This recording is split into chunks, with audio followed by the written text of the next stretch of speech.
ஓம் சாந்தி. எல்லாரும் குஷியாக இருக்கீங்களா? இன்றைய முரளியிலிருந்து முக்கியமான ஞான ரத்தினங்கள். முதல் பாயிண்ட், விழித்தெழுங்கள் பிரியதர்ஷினிகளை விழித்தெழுங்கள் அப்படிங்கிற பாடல் வந்திருக்குது. இந்த பாடலை வச்சு கூட குழந்தைங்க நல்ல விதத்தில் ஞானத்தின் விஷயங்களை புரிய வைக்க முடியும். இதன் மூலமாகவே குழந்தைகளுக்கு பேச்சு திறமை வந்துடும். படைப்பவர் மற்றும் படைப்பினுடைய முதல் இடைக்கடை ஞானம் இருக்குது இல்லையா, அதை இந்த பாடல்களை வச்சு குழந்தைக புரிய வைக்க முடியும் மற்றவர்களுக்கு. சூட்சமவதனம், ஸ்தூலவதனம் மற்றும் மூலவதனம், இந்த விஷயங்களை பற்றி தான் புரிய வைக்க போகிறீங்க அப்படின்றத சொல்கிறார். சூட்சமவதனத்தில் பிரம்மா, விஷ்ணு, சங்கரர் தேவதைகள், சூட்சம தேவதைகள் அப்படின்னு சொல்லியிருக்காங்க. இந்த சூட்சம தேவதைகளை பதித்த பாவனர் அப்படின்னு சொல்ல முடியாதுன்னும் போது சாக்கார மனிதர்களை எப்படி பதித்த பாவனர் அப்படின்னு சொல்கிறீங்க? நிராகார தந்தை ஒருத்தர் தான் பதித்த பாவனர் அப்படின்னு பாபா சொல்கிறாரு. இப்போ அவர் தான் வந்து உங்களுக்கு பாடம் கற்பிக்கிறாரு. ஏன்னா சாக்காரத்தில் கிருஷ்ணர் தான் பதித்த பாவனர், ஸ்தூல கங்கை தான் பதித்த பாவனி அப்படின்லாம் சொல்லி வச்சுருக்காங்க இல்லையா. அப்போ உண்மையிலே பதித்த பாவனர் யார் அப்படிங்கிற விஷயத்தை புரிய வைக்கணும் அப்படின்னு சொல்கிறாரு. அப்புறம் இந்த சாஸ்திரத்தில் இருக்க விஷயங்கள்லாம் வர சென்டருக்கு வரவங்களுக்கோ இல்லை மற்றவர்களுக்கோ சொல்லி நீங்கள் புரிய வைக்க வேண்டிய அவசியம் இல்லை. நீங்கள் சாஸ்திரத்தின் விஷயத்தை ஒன்று சொன்னீங்க அப்படின்னா அவங்க 10 சொல்லி அந்த சாஸ்திரத்தின் விஷயத்தை பிடிச்சிக்கிடுவாங்க.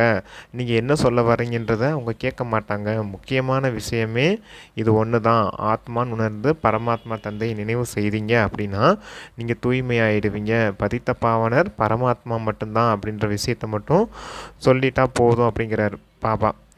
மற்ற விஷயத்தெல்லாம் பேசிகிட்டு இருந்தோம் அப்படின்னா அவங்க கேட்க மாட்டாங்க. தடியால் கூட எடுத்து அடிக்க ஆரம்பிச்சிடுவாங்க. ஏன்னா அவங்க சாஸ்திரம் படிச்சிருப்பாங்க. நம்ம கூட சாஸ்திரத்துக்கு பற்றி அவ்வளோ தெரிஞ்சிருக்காது. ஆனால் அவங்க பக்தி மார்க்கத்தில் இருக்கும்போது சாஸ்திரங்கள் நிறையா படிச்சுட்டு வந்திருந்தாங்கன்னா நம்ம மாற்றி ஏதாவது சொல்லிட்டோம் அப்படின்னா தடியால் கூட அடிக்க ஆரம்பிச்சிடுவாங்க. அதனால் நீங்கள் ரொம்ப விஸ்தாரத்துலலாம் போய் அவங்கக்கிட்ட வாக்குவாதம் பண்ணிக்கிட்டு இருக்காதீங்க அப்படின்னு பாபா சொல்கிறார்.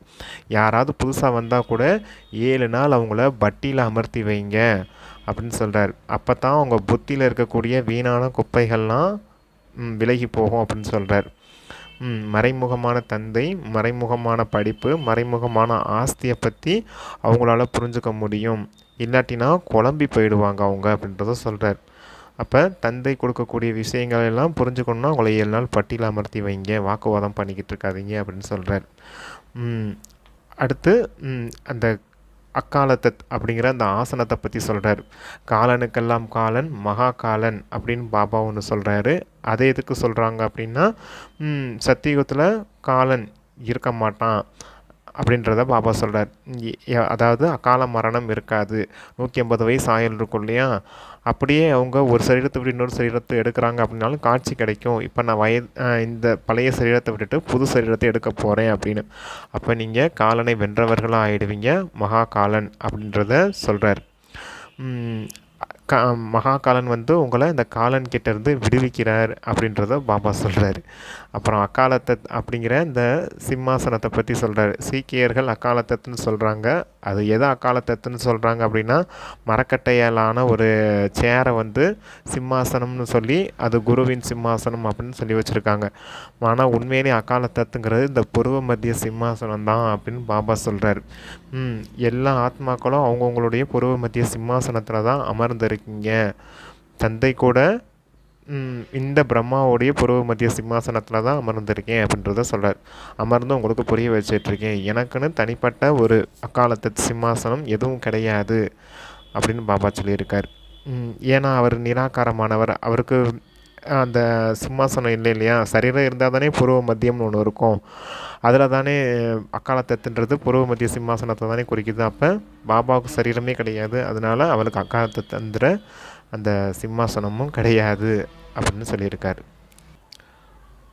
செகண்ட் பாயிண்ட்டு, 5 விகாரங்கள் அப்படிங்கிற ராவணன் உங்களை முற்றிலும் தூய்மையற்றவனாக ஆக்கியிருக்கான். இது அரைக்கல்பத்தின் நோயாகும். இதுலேருந்து பாபா உங்களை விடுவிக்கிறார் அப்படின்னு பாபா சொல்லியிருக்காரு. அடுத்து நீங்கள் சிந்தனை செய்யணும்.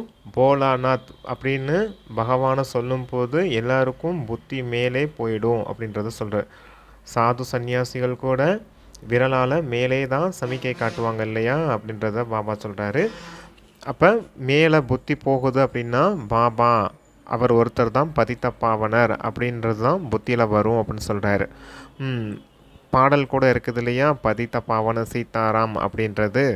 அப்போ அந்த விஷயம் அந்த பாடலை வச்சு கூட நீங்கள் புரிய வைக்க முடியும். பதித்த பாவனர் அப்படின்னு யாரை சொல்ல முடியும்? ஈஸ்வரனை தான் சொல்ல முடியும், கிருஷ்ணனை ஒருபோதும் சொல்ல முடியாது அப்படின்னு சொல்லிட்டாரு. அடுத்து கண் இல்லாதவர்களுக்கு வழிகாட்டுங்கள் பிரபுவே அப்படின்னு சொல்கிறதும் கூட ஈஸ்வரனை தான் குறிக்குதே தவிர கிருஷ்ணனை குறிக்கிறது இல்லை இல்லையா அப்படின்றாரு. ஏன்னா பிரபுங்கிற வார்த்தை வந்து ஈஸ்வரனுக்குரிய வார்த்தை அப்படிங்கிறத பாபா இங்கே சொல்கிறார். அப்போ இந்த பாடல்கள்லாம் சொல்லி அவங்களுக்கு புரிய வைக்கும் போது அவங்க புரிஞ்சுக்கிடுவாங்க. கீதையில் கூட இருக்குது, உங்களை நீங்கள் ஆத்மான்னு புரிஞ்சுக்கிட்டு பரமாத்மா தந்தையை நினச்சிங்கன்னா விக்கர்மங்கள் விநாசம் ஆகிடும் அப்படின்னு. ஆனால் நீங்கள் அந்த பகவத்கீதையின் உதாரணத்தை கொடுத்தீங்கன்னா அந்த கீதையில் இருக்க பல அர்த்தங்களை அவங்களும் சொல்லுவாங்க. இது தேவையில்லாத நேர விரயத்தை ஆக்கும், வாக்குவாதத்தை உண்டாக்கும். அதனால் அந்த கீதையின் விஷயத்தையோ சாஸ்திரத்தின் விஷயத்தையோ பற்றி பேசாமல் பகவான் இது போல் கூறுறாரு, நீங்கள் இது போல் செய்தீங்கன்னா உங்களுடைய விக்கர்மங்கள் விநாசம் ஆகிடும், அவ்வளோதான், அதோடு முடிச்சுக்கோங்க, எக்ஸ்ட்ரா எதுவும் பேசாதீங்க அப்படின்னு சொல்கிறாரு. நீங்கள் நினைவு செய்தீங்க அப்படின்னா நீங்கள் தூய்மையாகிடுவீங்க. தூய்மையாகி இந்த லட்சுமி நாராயண் ஃபோட்டோ இருக்குள்ளே அதை சித்திரத்தை காமிச்சு இது போல் சம்பூர்ண நிர்விகாரியாக மாறிடுவீங்க அப்படிங்கிறத புரிய வைக்கிறார். இங்கே இருக்கிறதே ரெண்டே விஷயந்தான், ஒன்று தந்தை மற்றும் ஆஸ்தி. தந்தையை நினைவு செய்து தூய்மையாகிறதுனால அந்த தூய்மையான உலகத்துக்கு எஜமானர்களாக லட்சுமி நாராயண் போல் சம்பூர்ண நிர்விகாரியாக மாறிடுறீங்க. நீங்கள் எந்த அளவுக்கு நினைவு செய்கிறீங்களோ, இந்த நினைவு செய்து மற்றவர்களுக்கும் சேவை செய்கிறீங்க இல்லையா, இந்த விஷயத்தெல்லாம் சொல்லித்தரீங்க இல்லையோ, அந்த மாதிரி நீங்கள் நினைவு மற்றும் சேவையில் ஈடுபட்டீங்கன்னா உங்களுக்கு இந்த உயர்ந்த பதவி கிடைக்கும்.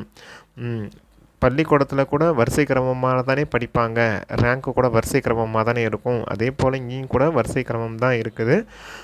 நல்லா படிச்சிங்கன்னா உயர்ந்த பதவி அடைவீங்க, சரியாக படிக்கலைன்னா ஃபெயில் ஆகிடுவீங்க, எச்சரிக்கையோடு இருந்துக்கோங்க அப்படிங்கிறத பாபா சொல்லியிருக்கார். தேர்டு பாயிண்ட்டு, உங்களுக்கு நீங்களே புத்துணர்வு கொடுத்துக்கிறதுக்காக இந்த பாடல் எல்லாமே உருவாக்கப்பட்டிருக்குது. நீங்கள் நல்ல விதத்தில் இந்த பாடல்கள்லாம் கேட்டு மற்றவர்களுக்கும் புரிய வைக்க முடியும் இல்லையா. அப்போ இந்த மாதிரி பாடல்கள்லாம் வீட்டில் கூட நீங்கள் சேகரித்து வச்சுக்கலாம். எப்படி மாயையின் நிழல் மற்றவர்கள் மீது படுது, எப்போ நம்ம மாயைக்கு வசமானோம் அப்படிங்கிற அந்த விஷயங்கள்லாமே இந்த பாடல்லே இருக்குது. இதை கேட்டு மற்றவர்களும் புரிஞ்சுக்கிறதுக்கு வாய்ப்பு இருக்குது. அதனால் இதெல்லாம் வீட்லேயும் சேகரித்து வச்சுக்கோங்க அப்படின்னு சொல்கிறார் பாபா. குறிப்பாக பிரம்மாவின் இரவு, பிரம்மாவின் பகல் பாதி பாதி அப்படிங்கிற பாடல் இருக்குது. இது கூட யாருடைய புத்தியிலையோ டச்சாக இருக்குது அப்படின்னா புத்திமானுக்கெல்லாம் புத்திமான் பாபா யாருடைய புத்தியோ டச் பண்ணி இந்த பாடலை இயக்க வச்சுருக்காரு அப்படின்றத சொல்கிறாரு. பிரம்மா பாபா சொல்கிறார் போலத. அடுத்து இந்த மாதிரி பாடல் பாடுறவங்க, பாடல் இசைக்கிறவங்க, இந்த ராகங்கள் போடுறவங்க, இந்த மாதிரி பலர் பிற்காலத்தில் வருவாங்க. அவங்களுடைய பாடல்கள்லாம் கேட்கும்போது மகிழ்ச்சி அடைஞ்சிருவாங்க குழந்தைங்க அப்படின்று பாபா சொல்கிறாரு. அப்புறம் இனிமையிலும் இனிமையான பாபா, அப்புறம் அன்பான பாபா, இப்படிலாம் பாடல்கள் இருக்கு இல்லையா. இது போன்ற பாடல்களும் நல்ல விதத்தில் இருக்குது அப்படின்னு சொல்கிறாரு. அடுத்து தேவதைகள் ஒருபோதும் தந்தையை நினைவு செய்துட்ருப்பாங்க அப்படின்லாம் கிடையாது. ஆனால் சித்திரத்தில் காமிச்சிருக்காங்க, ராமர் சிவனை நினச்சிட்டு இருந்த மாதிரி லிங்க ரூபத்தில் நினச்சிட்டு இருந்தது மாதிரிலாம் காமிச்சிருக்காங்க. ஆனால் அவங்க சுகமானவர்களாக இருந்தாங்க. சுகம் உடையவர்கள் எப்போவும் தந்தையை நினைவு செய்கிறது கிடையாது. துக்கத்தில் இருக்கும்போது தான் தந்தையை நினைவு செய்கிறாங்க. மனிதர்கள் தான், அதாவது துவாபர யுகத்துக்கு அப்புறம் தான் தேவதா நிலையிலேருந்து எப்போ சாதாரண மனித நிலைக்கு வந்தீங்களோ, எப்போ துக்கமுடையவர்களாக ஆனீங்களோ அப்போ தான் தந்தையை நினைவு செய்ய ஆரம்பிச்சிங்க. அப்போ தேவதைகளுக்கும் மனிதர்களுக்கும் இரவு பகலுக்கான வித்தியாசம் இருக்குது அப்படின்னு பாபா சொல்கிறார். நாம் தான் தேவதையாக இருந்தோம், இப்போ நாம் தான் மனிதர்களாகிட்டோம். இப்போ மனித நிலையிலேருந்து மறுபடியும் தேவதா நிலைக்கு உயர்த்துவதற்காக பாபா வந்திருக்காரு. அதுதான் பிரம்மாவின் இரவு பிரம்மாவின் பகல்னு சொல்லியிருந்தார் இல்லையா. இப்போ மனிதன்லேருந்து இப்போ நம்ம பிராமணர்களாக மாறிடுக்கோம். இந்த பிராமணர்கள் தான் நாளைக்கு தேவதையாக ஆக போகிறாங்க. இந்த பிரம்மா பாபாவுக்கு கூட குஷி இருந்தது இல்லையா. நான் முதல்ல நாராயணனுடைய பூஜை செய்துட்டு இருந்தேன், இப்போ நானே மீண்டும் நாராயணனாக போகிறேன் அப்படிங்கும்போது இந்த விஷயத்தை நினைக்கும் போதே குஷி வந்துடுது இல்லையா. மனிதன்லேருந்து தேவதை ஆக போகிறோம் அப்படிங்கிறது. அப்போ நீங்கள் தான் அன்னோன் வாரியர்ஸ் அப்படின்னு சொல்கிறாரு. அதாவது வன்முறை இல்லாத போர் வீரர்கள் அப்படின்னு. ஏன்னா காமம் மகா சத்ருன்னு சொல்கிறாங்க. அப்போ அந்த சத்ரு மீது வெற்றி அடைகிறோம். கோபம் மகா சத்ருன், கோபம் கூட சத்ருன்னு சொல்கிறாங்க இல்லையா? அப்போ அதன் மீது வெற்றி அடைகிறோம் இல்லையா? அதனால தான் மகாபாரத யுத்தத்தில் இதெல்லாம் சொல்லியிருக்காங்க. இருந்தாலும் விஷயத்தை புரிஞ்சுக்கிறது இல்லை அவங்க. ஆனால் குழந்தைங்க இப்போ நீங்கள் புரிஞ்சுக்கிட்டீங்க இல்லையா? இப்போ நீங்கள் டபுள் அகிம்சையாளர்களாக ஆகுறீங்க. காம கோடாரியும் கிடையாது, இந்த கோபத்திற்கான சண்டை சச்சரவுகளும் கிடையாது. ஆனால் மகாபாரத போரில் சண்டையிட்டு இருக்க மாதிரி காமிச்சிட்டாங்க. அவங்க கூட ஆண்கள் சண்டையிட்டது மாதிரி தான் காமிச்சிருக்காங்க. ஆனால் இங்கே பாருங்கள், மறைமுகமான போர் வீரர்களை பெண்கள் தான் அதிகமாக இருக்காங்க. அப்போ நீங்கள் எல்லாம் யார் அப்படின்னு நீங்கள்லாம் யாருன்னு சொல்கிறார் பாபா? சிவசக்தி சேனை. சேனைங்கிறதுனால தான் அங்கே மகாபாரத யுத்தத்தில் சேனை போல் உருவாக்கிட்டாங்க.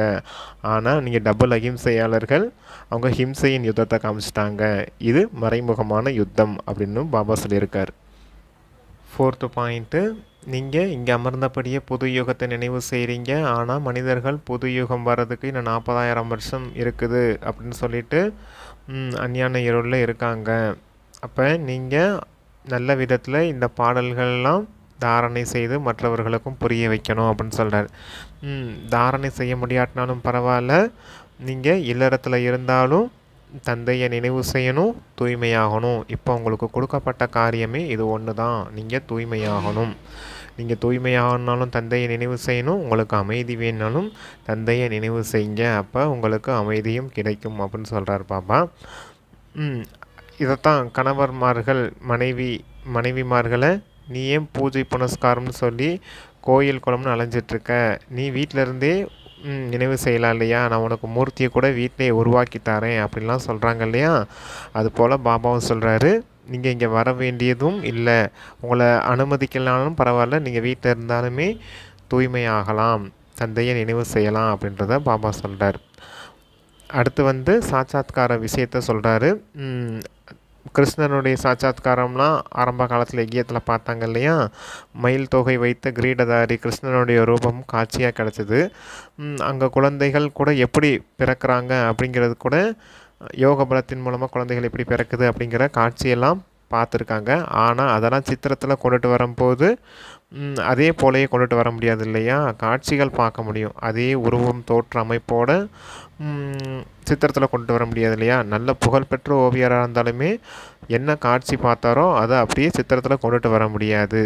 இந்த குல்சார் தாதி கூட ஆரம்ப காலத்தில் நல்ல சாட்சாத்காரம் பார்த்து மற்றவர்கள், அதாவது பட்டியில் இருக்கக்கூடிய குழந்தைகளை மகிழ்ச்சிப்படுத்த வேண்டியதாக இருந்துச்சு.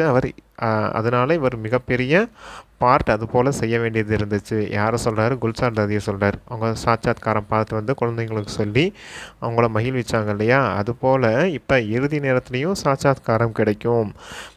நம்ம எந்த அளவுக்கு மார்க் வாங்கி பாஸ் பண்ணி உயர்ந்த பதவி அடைவோம் அப்படிங்கிற காட்சியெலாம் கிடைக்க போகுது. அதனால் நீங்கள் வருத்தப்பட வேண்டியதில், நீங்கள் உங்களுடைய வேலை தூய்மையாக வர்றது மட்டும்தான். நம்ம இறுதி நேரத்தில் சாட்சாத்காரம் பார்க்கும்போது இரத்த கண்ணீர்லாம் வடிக்கக்கூடாது, நம்ம முயற்சி செய்யாமல் விட்டுட்டோமே அப்படின்றது மாதிரி நல்ல விதத்தில் முயற்சி செய்து உயர்ந்த பதவி அடைகிறதுக்கான சாட்சாத்காரம் கிடைக்கும்போது மகிழ்ச்சியோட பாபா கிட்டே போகணும் அப்படின்னு சொல்கிறாரு. பாபா கிட்டேயும் போகணும், சொர்க்கத்துலேயும் உயர்ந்த பதவி அடைகிறதுக்கு குஷியாக சரீரத்தை விட்டுட்டு போகணும் இல்லையா?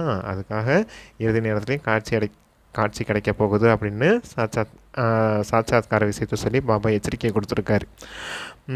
அடுத்து இந்த முழு உலகமுமே இலங்கை தான் அப்படின்னு சொல்கிறார். அங்கே ஒரு சின்ன தீவு இலங்கைன்னு காமிச்சு அதில் ராவணராஜ்யம் நடந்தது மாதிரி காமிச்சிருக்காங்க. அது எல்லைக்குட்பட்ட நாடகத்தில். இது ஒரு எல்லையற்ற நாடகம். இந்த முழு உலகமுமே இலங்கை தான். எல்லாமே தண்ணீர் நாலாப்புறமும் சூழ்ந்திருக்கு இல்லையா? இந்த கண்டங்களை சுற்றி. அதான் இந்த முழு உலகத்துலேயுமே ராவணராஜ்யம் தான் நடக்குது அப்படின்னு சொல்கிறார். ராவணராஜ்யம்னா 5 விகாரங்கள் எல்லா ஆத்மாக்குள்ளேயும் பிரவேசமாக இருக்குது. தந்தை தான் இந்த 5 விகாரங்கள்ன்ற சிறையிலேருந்து விடுவிச்சு உங்களை வீட்டுக்கு அழைச்சிட்டு போகிறேன் அப்படின்னு சொல்கிறார் பாபா.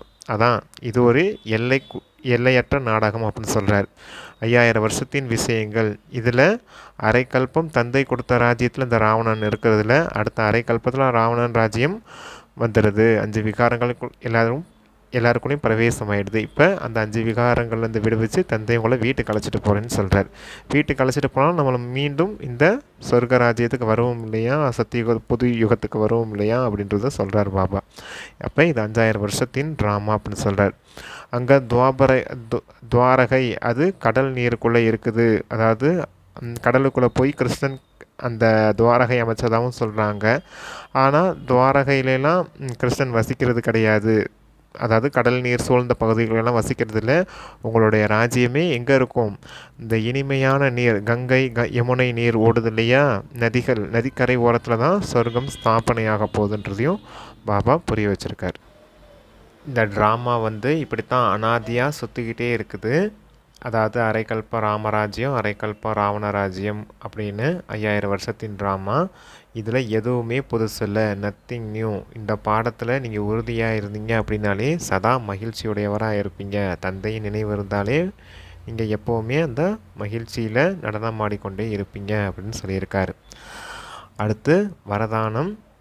மாயையின் சம்பந்தத்திலிருந்து விடுபட்டு மாயின் சம்பந்தத்துக்கு விவாகரத்து கொடுத்துவிட்டு தந்தையின் சம்பந்தத்தில் ஒப்பந்தம் செய்யக்கூடிய மாயாஜித் மோகத்தை வென்றவர் ஆகுங்கள். இப்போ உங்களுடைய பழைய நினைவுகள் இருக்குது இல்லையா, அந்த நினைவுகள்லேருந்தெல்லாம் விடுபட்டு தனிமையாகுங்க. ஒருவருக்கொருவர் உதவியாளராக இருங்க, ஆனால் ஒருவருக்கொருவர் துணையாயிடாதீங்க அப்படின்னு சொல்கிறார். ஒருத்தரை மட்டுமே, பாபாவை மட்டுமே துணைவராக வச்சுருந்தீங்க அப்படின்னா இந்த மாயின் அந்த சம்பந்தம் இருக்கு இல்லையா, அது எல்லாமே துண்டிக்கப்பட்டு விடும். அப்போ நீங்கள் மாயாஜித் மோகத்தை வென்றவர்களாக ஆயிடுவீங்க அப்படின்னு சொல்கிறார். ஏதாவது சிறிதளவு மோகம் இருந்தால் கூட நீங்கள் தீவிர முயற்சியாளராக இருக்க மாட்டீங்க, முயற்சியாளராக மாறி போயிடுவீங்க. அதனால் என்ன நடந்தாலும் ஏது நடந்தாலும் சதா குஷியில் நடனமாடிக்கொண்டே இருக்கணும் அப்படின்னு சொல்லியிருக்கார். யார் மோகத்தை வென்றவர்களாக இருக்காங்களோ, யார் இப்படி பற்றற்றவர்களாக இருக்காங்களோ அவங்க தான் வெற்றி மாலையின் மணியாக முடியும் அப்படின்னு சொல்லியிருக்கார். அப்போ மோகத்தை வெல்லணும் அப்படின்னா ஒருவரின் தந்தையின் நினைவிலே இருக்கணும். அந்த நினைவிலே இருந்து குஷியில் நடனமாடிக்கொண்டே இருக்கணும் அப்படின்னு சொல்லியிருக்கார். என்ன நடந்தாலும் ஏது நடந்தாலும் கவலைப்படவே கூடாது. எப்போவுமே குஷி மட்டுமே இருக்கணும் உங்களுக்கு. பற்றை வென்றுட்டிங்கன்னா உலகத்தை வென்றவர்களாக ஆயிடுவீங்க. அதான் வெற்றி மாலையின் மணி ஆயிடுவீங்க அப்படின்னு சொல்லியிருக்கார். அடுத்த ஸ்லோகன் சத்தியம் என்ற விசேஷத்தன்மையின் மூலம் வைரத்தின் ஜொலிப்பை அதிகரிக்க செய்யுங்கள் அப்படின்னு சொல்லியிருக்கார். சத்தியம் அப்படிங்கிறது என்னென்னா உண்மை, ஞானம்ங்கிறது தான் உண்மை, அஞ்ஞானம்ங்கிறது பொய். அப்போ சத்தியத்தின் தன்மை, அந்த விசேஷத்தன்மையை அதிகரிக்க செஞ்சீங்க அப்படின்னா அந்த ஆத்மாவின் ஜொலிப்பு அதிகரிச்சிடும் அப்படின்னு சொல்கிறார். ஆத்மாவின் ஜொலிப்பு அதிகரிச்சிடும் அப்படின்னா ஆத்மா தூய்மையாயிடும். ஞானத்தின் மூலமாகவே ஆத்மா தூய்மையாக்கப்படுது அப்படின்றது பாபா புரிய வச்சுருக்கார். Okay, thank you. ஓம் சாந்தி.